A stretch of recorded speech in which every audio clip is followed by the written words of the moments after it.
Today I am going to teach you 10th class chapter number 3rd chemical reaction and equation.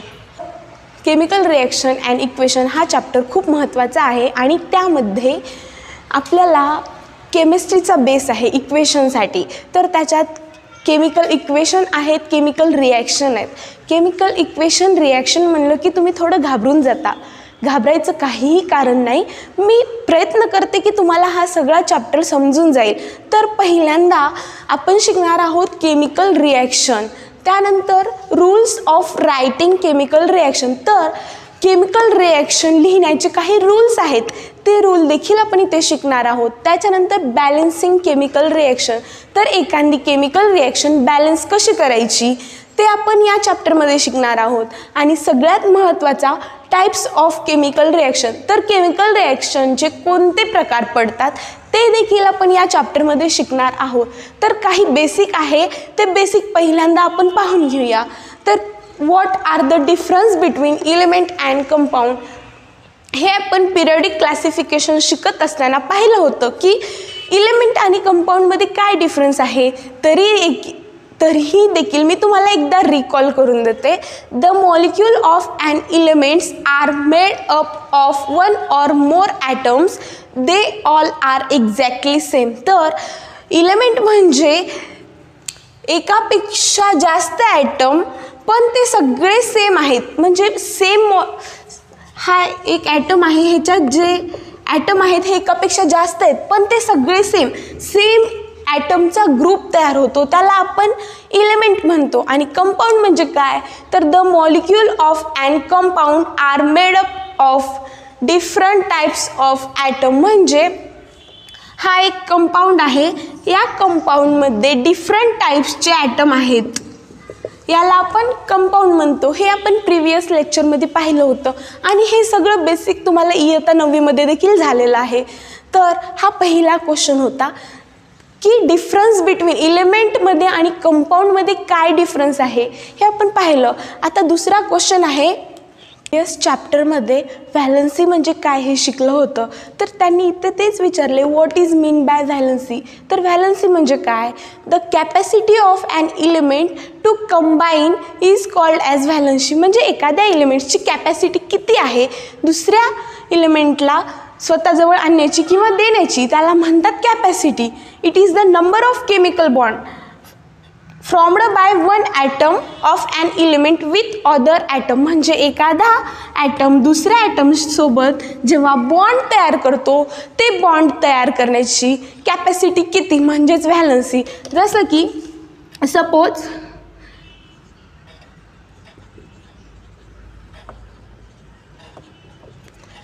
Outer most electron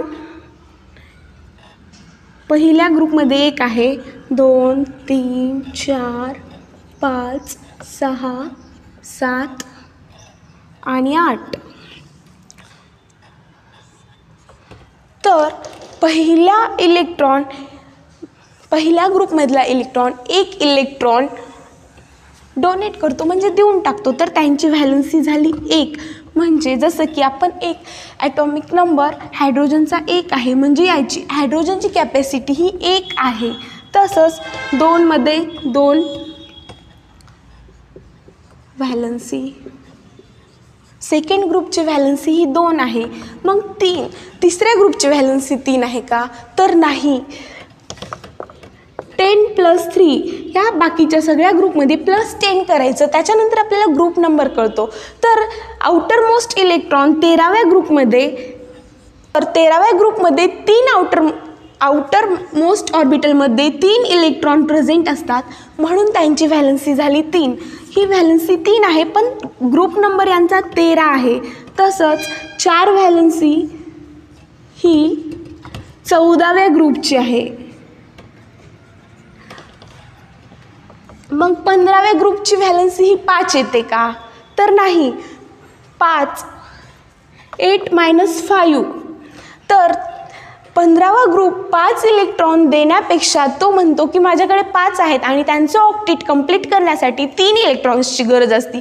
तर तो स्वतःजवळचे 5 electrons न देता तो 3 electrons दुसऱ्या ॲटमकडून घेतो म्हणून त्यांची व्हॅलन्सी ही 3 येते.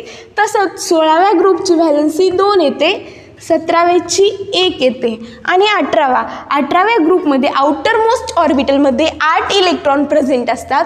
त्यांना कोणत्याही एक्स्ट्रा इलेक्ट्रॉनची म्हणजे ऑर्बिट ऑलरेडी ऑक्टेट कंप्लीट असतं त्यामुळे त्यांना इलेक्ट्रॉनची गरज नसते आणि ऑक्टेटमध्ये फुलफिल इलेक्ट्रॉन असल्यामुळे त्यांना एखाद्याही इलेक्ट्रॉनची गरज नसल्यामुळे त्यांनी कोणाचे इलेक्ट्रॉन घेतही नाहीत आणि कोणाला देतही नाहीत, म्हणजे त्यांची व्हॅलन्सी झाली 0. हे होते व्हॅलन्सी. आणि काही ग्रुपची व्हॅलन्सी कशी काढायची तर त्यांनी आपल्याला असे विचारले, what is a requirement for writing molecular formula of different compound. तर वेगळ्या कंपाऊंडचा आपल्याला फॉर्म्युला लिहिण्यासाठी कशाची आवश्यकता आहे तर एक म्हणजे सिम्बॉल्स आणि दुसरी म्हणजे व्हॅलन्सी. म्हणजे मला सोडियम क्लोराईडचा मॉलिक्युलर फॉर्म्युला लिहायचा आहे तर मला सोडियम कशाला म्हणतात सिम्बॉल माहीत पाहिजे ना. जसं की जर हे सोडियम मला माहिती आहे, सोडियम याला सोडियम म्हणतात म्हणजे हा झाला सोडियमचा सिम्बॉल. तर आपल्याला सिम्बॉलची खूप गरज आहे. आणि व्हॅलन्सी, सोडियमचा ॲटॉमिक नंबर 11 आहे म्हणजे 2,8,1. व्हॅलन्सीची देखील गरज असेल कारण की आउटर मोस्ट ऑर्बिटलमध्ये किती इलेक्ट्रॉन आहे याच्यावर डिपेंड करेल की तो दुसऱ्याला किती इलेक्ट्रॉन्स देईल. तसंच आपल्याला सोडियम क्लोराईड बनवायचे तर क्लोरीनचा ॲटॉमिक नंबर 17 आहे म्हणजे 2,8,7. म्हणजे क्लोरीनची व्हॅलन्सी ही 1 आहे. 7 का नाही, सोडियमची देखील 1 आहे आणि क्लोरीनची देखील 1 आहे.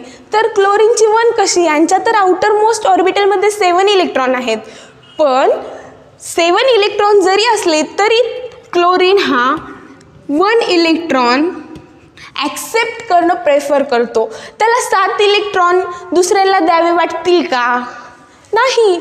सोडियमजवळ तर एकच इलेक्ट्रॉन आहे आणि जर याचं ऑक्टेट कंप्लीट करण्यासाठी ह्याला 7 इलेक्ट्रॉन कोणी देईल का, नाही. सोडियमला कोणी देणार नाही पण सोडियम क्लोरीनला आपला 1 इलेक्ट्रॉन देऊन टाकेल आणि याचं क्लोरीनचं ऑक्टेट तयार होईल आणि दोघांच्या मधात एक बॉन्ड फॉर्मेशन होईल.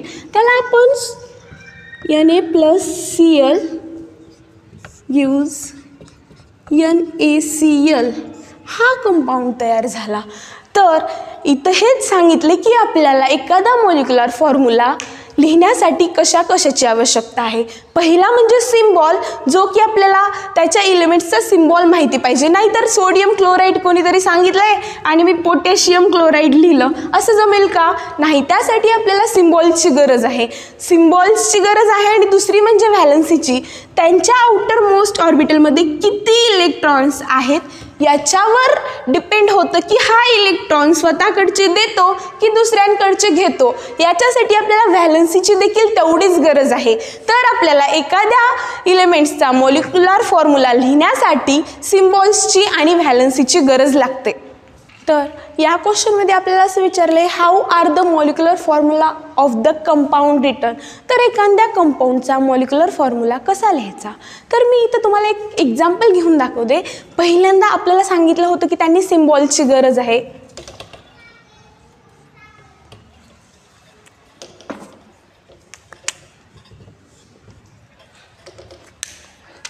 सपोज मला एक कार्बन घ्यायचा आहे तर कार्बनचा सिम्बॉल काय आहे तुम्हाला सगळ्यांनाच माहीत आहे, C. आणि दुसरा मॉलिक्यूल म्हणजे मला हायड्रोजन घ्यायचा आहे तर हायड्रोजनचा सिम्बॉल हा H आहे. त्याच्यानंतर काय बघायचं आपल्याला, व्हॅलन्सी. तर कार्बनचा ॲटॉमिक नंबर 6 आहे म्हणजेच 2,4. तर कार्बनची व्हॅलन्सी ही 4 आहे. आता इथे 4 आहे तर 4च का, कारण ऑक्टेट कंप्लीट करण्यासाठी 8 इलेक्ट्रॉनची गरज असते आणि कार्बनकडे 4 इलेक्ट्रॉन ऑलरेडी आहेत. तर त्यांचं ऑक्टेट कंप्लीट होण्यासाठी त्यांना 4 इलेक्ट्रॉनची गरज आहे म्हणून त्यांची व्हॅलन्सी आली 4. आणि हायड्रोजनचा ॲटॉमिक नंबर 1 आहे तर याची व्हॅलन्सी झाली 1. तर त्याच्यानंतर क्रॉस मल्टिप्लिकेशन काय होतं, हा एक कार्बन आहे त्यांची व्हॅलन्सी 4 आहे. आणि हायड्रोजनची व्हॅलन्सी 1 आहे. क्रॉस मल्टिप्लिकेशन म्हणजे काय करायचं, हायड्रोजनच्या साईडला 4 लिहायचं आणि कार्बनच्या साईडला 1 लिहायचं. हे झालं क्रॉस मल्टिप्लिकेशन. म्हणजे कार्बनची व्हॅलन्सी तर 4 आहे, 4 इलेक्ट्रॉन आउटर मोस्ट ऑर्बिटमध्ये ऑलरेडी 4 इलेक्ट्रॉन प्रेझेंट आहेत. हा हायड्रोजन 1 इलेक्ट्रॉन देऊन कार्बनसोबत 1 बॉन्ड तयार करतो. दुसरा हायड्रोजन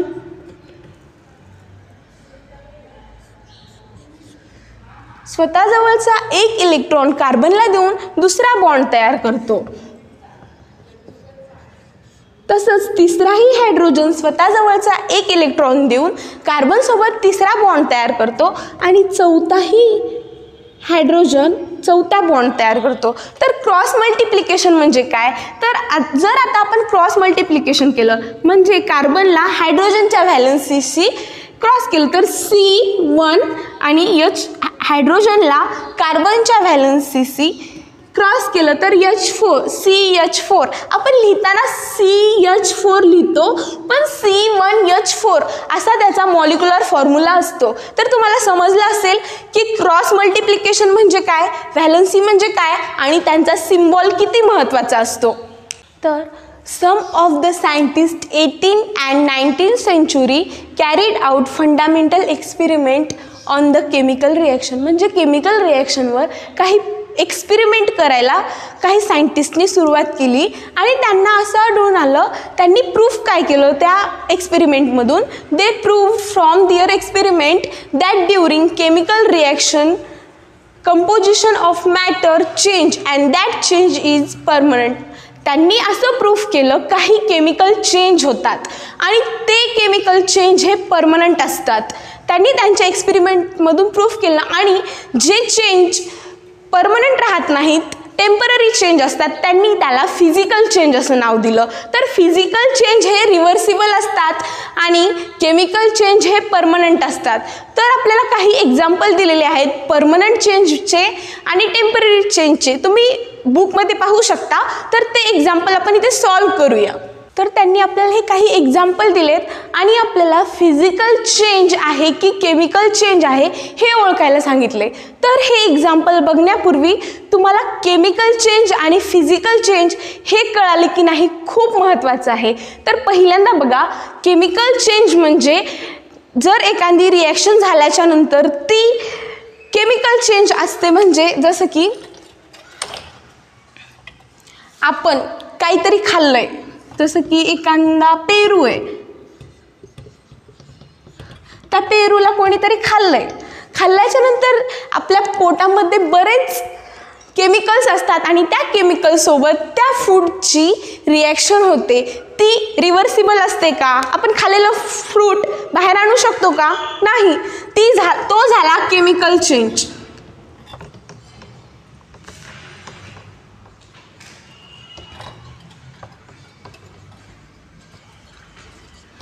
हा झाला केमिकल चेंज. मग फिजिकल चेंज म्हणजे काय, तर आपण पाणी घेतले, वॉटर घेतले, वॉटरला कूल केलं. आता उन्हाळा आहे, तुम्ही सगळेजण फ्रीजमध्ये ठेवत असताल, तर काही जण बर्फाच्या खाण्यात ठेवतो म्हणजे त्याला कूल करतो. कूल केल्याच्या नंतर तो आईस फॉर्म होतो. आईस, वॉटरला आईस फॉर्म म्हणजे त्यांची फिजिकल स्टेट चेंज झाली. तर त्या आईसला जर आपण हीट केलं किंवा नॉर्मल टेम्परेचरला जे आहे त्याच टेम्परेचरला फक्त फ्रीजमधून बाहेर काढून ठेवलं तर त्या आईसचं फॉर्मेशन परत वॉटरमध्ये होतं. म्हणजेच एका स्टेटमधून दुसऱ्या स्टेटमध्ये जाणे आणि दुसऱ्या स्टेटमधून तिसऱ्या आणि तिसऱ्यातून त्याच, असंच त्यांचं काहीतरी चालू असतं. म्हणजे एका स्टेटमधून जाऊन दुसऱ्या स्टेटमध्ये जातो, दुसऱ्यातून परत त्याच येतो. म्हणजे ही रिॲक्शन ही रिव्हर्सिबल असते, त्याला म्हणायचं फिजिकल चेंज. आता तुम्हाला समजलं असेल की केमिकल चेंजमध्ये आणि फिजिकल चेंजमध्ये काय फरक आहे. तर आपण हे काही एक्झाम्पल पाहून घेऊयात.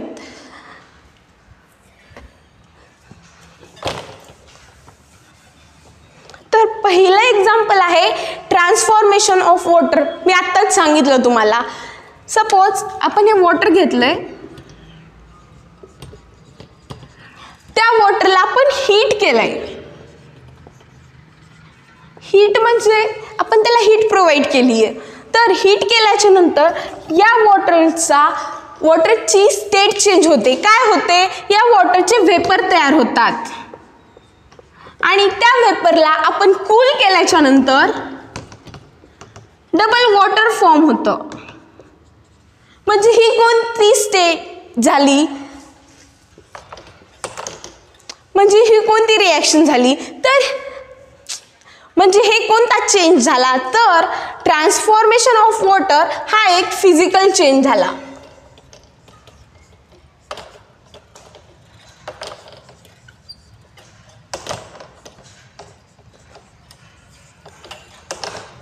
तर ट्रान्सफॉर्मेशन ऑफ वॉटर हा एक फिजिकल चेंज झाला. त्याच्यानंतर आपल्याला दुसरे दिले कुकिंग ऑफ फूड. तर बघा, कुकिंग ऑफ फूड, आपल्या सगळ्यांना जेवणाची खूप गरज असते आणि ती जेवण बनवण्यासाठी आपण किचनमध्ये जातो. किचन म्हणजे असंच किचन एक सायंटिस्टचं असतं, त्याला लॅब म्हणतात, केमिकल लॅब. पण जे आपलं घरातलं असतं तिथंही अशाच काहीतरी केमिकल रिॲक्शन चालू असतात आणि त्या रिॲक्शन झाल्याच्या नंतर त्या फूडला आपण खातो. तर यांनी सांगितले कुकिंग ऑफ फूड. तर कुकिंग ऑफ फूड हे एक केमिकल चेंज आहे.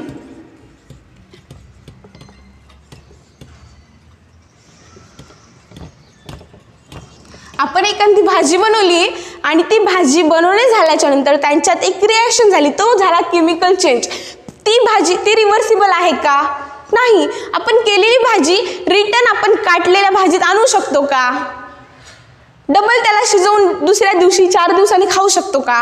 नाही. तो झाला केमिकल चेंज. केमिकल चेंज हा परमनंट चेंज असतो. एकदा आपण त्याला कुक केल्याच्या नंतर त्याला रिटर्न आपण आधी ज्या फॉर्ममध्ये होता त्या फॉर्ममध्ये आणू शकत नाहीत.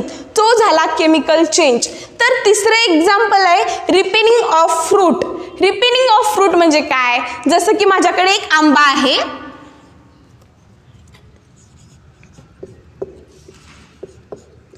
तो आंबा जेव्हा कच्चा असतो तेव्हा आपण कैरी म्हणून खातो आणि ती कैरी कशी असते, तर आंबट असते. पण तोच आंबा पिकल्याच्या नंतर आपल्याला गोड लागतो. काय झालं, त्यांची प्रॉपर्टी चेंज झाली, त्यांची केमिकल प्रॉपर्टी चेंज झाली. पहिले तो आंबट होता, नंतर गोड झाला. मग तो गोड झालेला डबल आपण आंबट ह्याच्यात आणू शकतो का? म्हणजे कैरी पिकल्याच्या नंतर आंबा होते, तो आंबा डबल कैरीत आपण रूपांतर करू शकतो का? नाही. म्हणून हा देखील झाला केमिकल चेंज.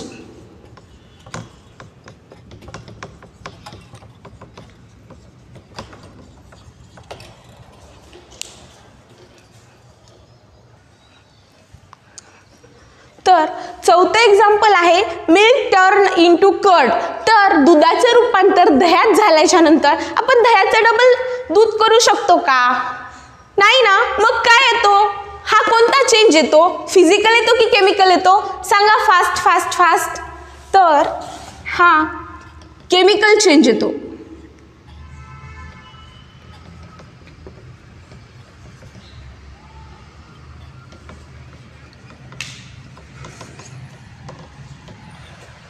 नंतर इव्हॅपोरेशन ऑफ वॉटर. आपण इथंच बघितलं की वॉटरचे व्हेपर फॉर्ममध्ये जेव्हा होतात हीट दिल्याच्या नंतर ते व्हेपर आपण त्यांना कूल केल्याच्या नंतर आणखी वॉटर फॉर्ममध्ये करू शकतो. मग इव्हॅपोरेशन ऑफ वॉटर हा कोणता चेंज झाला? तर हा फिजिकल चेंज झाला. कारण त्या व्हेपरला आपण डबल वॉटरमध्ये कन्वर्ट करू शकतो आणि त्या वॉटरला डबल व्हेपरमध्ये, म्हणजे त्यांची स्टेट आपण परत परत परत चेंज करू शकतो. म्हणजे हा रिव्हर्सिबल आहे. फिजिकल चेंज हा रिव्हर्सिबल आहे, आपण त्याला काहीही करू शकतो. हा झाला फिजिकल चेंज.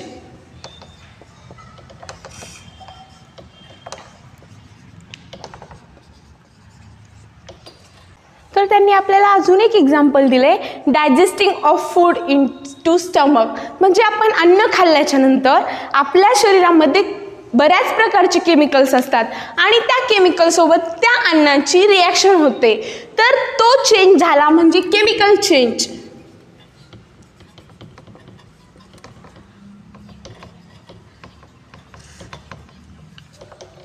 हे काही एक्झाम्पल्स होते फिजिकल चेंज आणि केमिकल चेंजचे.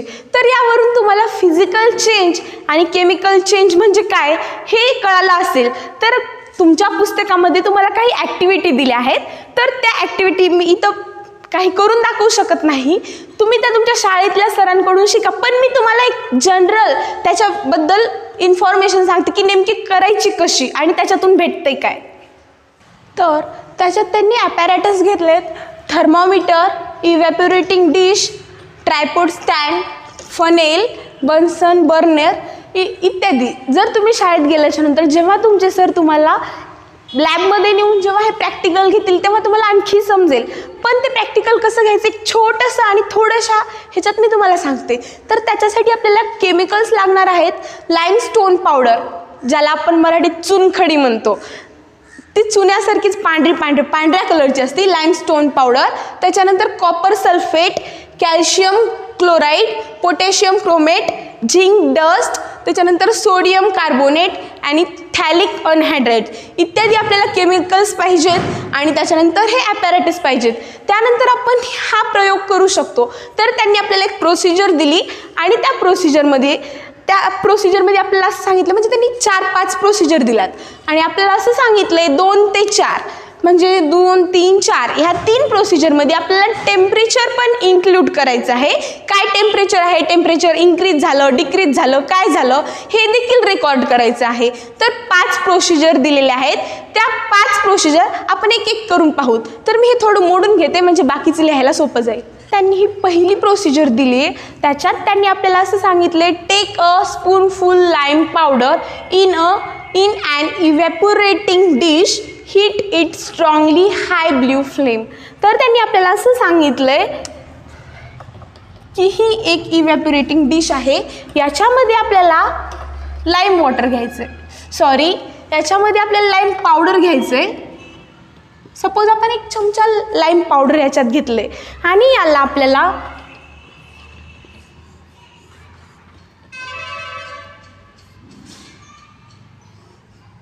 हाय फ्लेमवर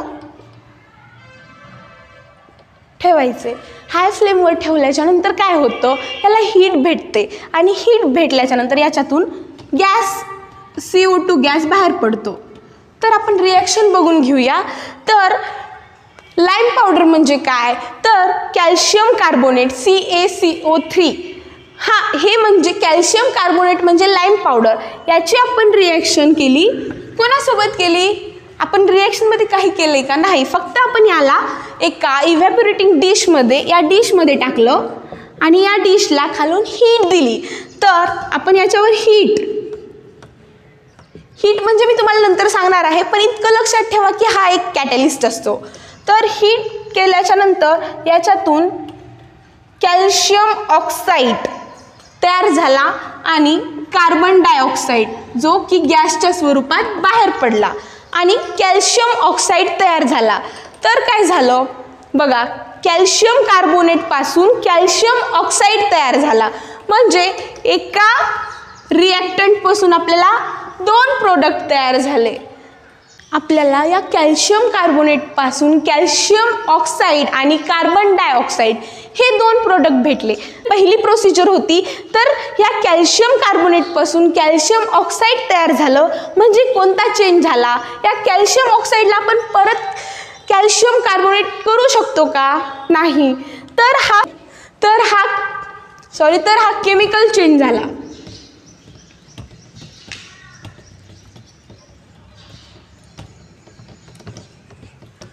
तर कॅल्शियम कार्बोनेटचा कलर हा व्हाईट होता आणि जेव्हा आपण रिॲक्शन केली त्याच्यानंतरही त्याचा कलर हा व्हाईटच राहिला. म्हणजे कलरमध्ये काही चेंज झाला नाही.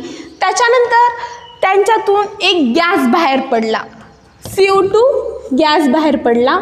त्याच्यानंतर असा एक चार्ट दिलेला आहे, आपण तो चार्ट फिल करताना बघून घेऊ त्याच्यात काय काय आहे. बाकी काय टेम्परेचरमध्ये इन्क्रीजिंग डिक्रीजिंग काहीच झालेलं नाही. नेचर विचारले, तर ह्याचं नेचर हे केमिकल चेंज, जी की मी तुम्हाला इथे सांगितलं. म्हणजे कलर जो होता तोच राहिला आणि याच्यातून एक गॅस बाहेर पडला, कार्बन डायऑक्साईड, आणि यांचं नेचर हे केमिकल चेंज हे नेचर होतं.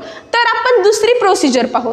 ही आपल्याला दुसरी प्रोसिजर दिली, त्याच्यात त्यांनी add zinc dust into the copper sulphate solution, म्हणजे कॉपर सल्फेटच्या सोल्युशनमध्ये आपण झिंक डस्ट ॲड केल्याच्या नंतर काय होतं, हा झाला झिंक डस्ट,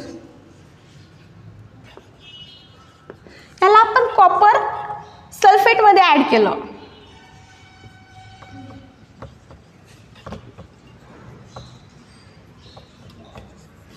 तर झिंक सल्फेट आणि कॉपर, झिंक सल्फेट आणि कॉपर तयार होतं. ही एक डिस्प्लेसमेंट रिॲक्शन असते. ती डिस्प्लेसमेंट रिॲक्शन आपण नंतर जेव्हा टाइप्स ऑफ रिॲक्शन शिकू तेव्हा मी जास्त एक्सप्लेन करेल. फक्त इतकं लक्षात राहू द्या की ही एक डिस्प्लेसमेंट रिॲक्शन आहे ज्याच्यात झिंक आणि कॉपर सल्फेट हे दोन रिॲक्टंट आहेत. या दोन रिॲक्टंटपासून झिंक सल्फेट हा एक प्रोडक्ट तयार होतो. तर आपल्याला त्यांनी या प्रोसिजरमध्ये असं केलेलं आहे की ह्यांचा कलर काय होतो, तर हा झिंक डस्ट आणि कॉपर सल्फेटचा जो कलर असतो तो पहिल्यांदा ब्ल्यू असतो आणि तो झिंक सल्फेटमध्ये जेव्हा ट्रान्सफर होतो, प्रोडक्ट तयार होतो, तेव्हा त्यांचा कलर हा कलरलेस होतो. झिंक सल्फेटचा कलर हा कलरलेस होतो. त्याच्यानंतर त्यांच्यात गॅस रिलीज होत नाही. इथं कॉपर दिलंय, पण आधीच्या प्रोसिजरमध्ये जर तुम्ही पाहिलं असेल तर कार्बन डायऑक्साईड हा एक गॅस रिलीज झाला होता, पण इथं कॉपर आहे, म्हणजे इथं एखादा गॅस रिलीज होतो का, तर नाही, याच्यात कोणत्याही प्रकारचा गॅस रिलीज होत नाही. तर या प्रोसिजरमध्ये या रिॲक्शनचं टेम्परेचर हे इन्क्रीज होतं, टेम्परेचर हे इन्क्रीज होतं. आणि याचं नेचर काय, याच्यात फिजिकल चेंज आहे की केमिकल चेंज आहे, तर तुम्ही बघा, जेव्हा झिंक सल्फेटला आपण डबल कॉपर सल्फेटमध्ये आपण झिंक सल्फेटला कॉपर सल्फेटमध्ये डबल फॉर्म करायलो का इथे, म्हणजे ही रिॲक्शन रिव्हर्सिबल आहे का. या ॲरोचा मिनिंग आहे की याच्यापासून हे फॉर्म झाले पण याच्यापासून हे झालंय का, तर नाही. तर त्याच्यामुळे यांचं नेचर हे केमिकल चेंज म्हणजे केमिकल नेचर येतं, फिजिकल नेचर नाही. तर तिसरी प्रोसिजर आपण लगेच पाहू. तिसरी प्रोसिजर अशी आहे की add potassium chromate solution to barium sulphate solution. तर आपल्याला पोटॅशियम क्रोमेट सोल्युशनला पोटॅशियम क्रोमेट सोल्युशनला आपल्याला बेरियम सल्फेटच्या सोल्युशनमध्ये ॲड करायचं आहे. हे आहे पोटॅशियम क्रोमेट आणि हे आहे बेरियम सल्फेट. या दोघांची, या दोन रिॲक्टंटची जेव्हा रिॲक्शन होते तेव्हा आपल्याला पोटॅशियम सल्फेट हा एक प्रोडक्ट भेटतो. त्यानंतर बेरियम क्रोमेट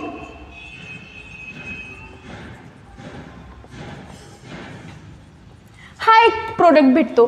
तर या दोन रिॲक्टंटपासून आपल्याला दोन प्रोडक्ट भेटायलेत, म्हणजे काय, डबल डिस्प्लेसमेंट रिॲक्शन आहे.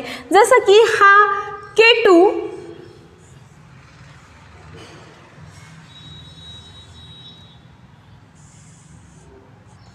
या SO4शी रिॲक्ट होतो आणि आपल्याला पोटॅशियम सल्फेट हा एक प्रोडक्ट भेटतो. त्यानंतर हा CrO4 आणि बेरियम क्रोमेट हा एक प्रोडक्ट आपल्याला भेटतो. तर याच्यात दोन रिॲक्शन व्हायला, त्यामुळे डबल डिस्प्लेसमेंट हा एक प्रोडक्ट भेटायला आहे आणि हा एक, ह्यामुळे हे आपल्याला डबल डिस्प्लेसमेंट ही रिॲक्शन देतो आणि त्याच्यात कलर चेंज होऊन येलो फॉर्म होतो. याच्यात कोणत्याही प्रकारचा गॅस रिलीज होत नाही. त्याच्यात यांच्या टेम्परेचरमध्ये कसल्याच प्रकारचं इन्क्रीज किंवा डिक्रीजिंग टेम्परेचरला काहीच होत नाही. आणि हा देखील एक केमिकल चेंज आहे, हा फिजिकल चेंज नाही, हा केमिकल चेंज आहे. आणि आपण चौथी प्रोसिजर आहे add sodium carbonate solution to the calcium chloride.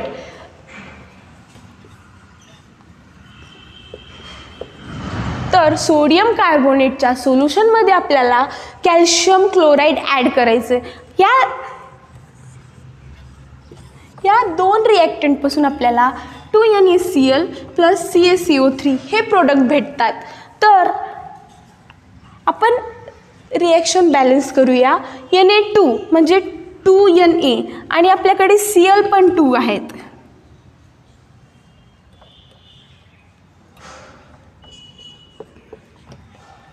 दोन क्लोराईडचे मॉलिक्यूल आहेत, 2 Na मॉलिक्यूल आहेत. तर आपण हे दोन खाली न लिहिता वर लिहायचे, म्हणजे सोडियमला पण येतात आणि क्लोराईडला पण येतात. तर 2NaCl प्लस हा कॅल्शियम 1 आणि हा CO3. तर आता हे तिन्ही तर का नाही लिहायचे, कारण आपल्याकडे कॅल्शियमचा एकच मॉलिक्यूल आहे, म्हणून कॅल्शियम 1 झाला आणि CO3. तर हे COचे 3 मॉलिक्यूल झाल्यामुळे आपण त्याच्या खाली लिहिल्यास ही झाली COचे 3 मॉलिक्यूल. तर ही झाली रिॲक्शन बॅलन्स. तर याचा कलर हा व्हाईट कलर फॉर्म होतो. त्याच्यानंतर याच्यात कोणता गॅस दिसतोय का तुम्हाला? नाही. तर याच्यात कोणताही प्रकारचा गॅस रिलीज होत नाही.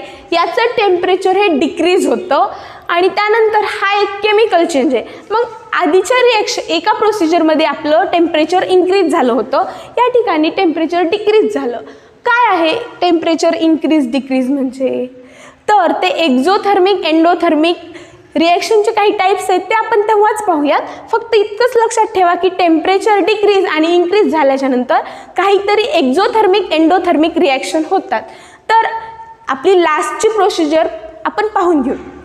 तर ही 5वी प्रोसिजर आहे. त्याच्यात त्यांनी आपल्याला असं सांगितलं आहे, take phthalic anhydride in the evaporating dish. तर एका इव्हॅपोरेटिंग डिशमध्ये आपल्याला थॅलिक अनहायड्राइड घ्यायचं आहे आणि त्या एक फनेल आहे, त्या फनेलचं तोंड आपल्याला एका कॉटन प्लगनी बंद करायचं आहे आणि त्याला खालून स्लो हीट करायचं आहे.